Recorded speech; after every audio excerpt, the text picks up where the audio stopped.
Yo, I want to record now, but I forgot to press record.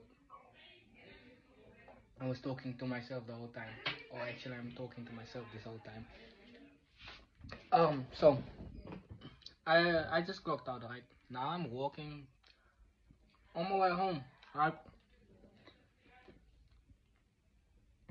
now, on my way home, I see a elder couple that's coming up the street. So, but they drunk. Remember, they drunk. This auntie stops me. She tells me this uncle is supposed to drive her home, but he's drunk. I'm checking, okay, cool. She says she bought a car, all that type of stuff. She wants me to drive home.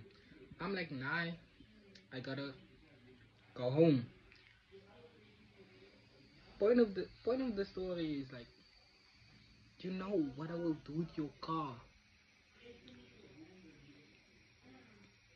You will go buy a new engine tomorrow. I'm not playing with your car. Oh, you will go buy a new engine tomorrow.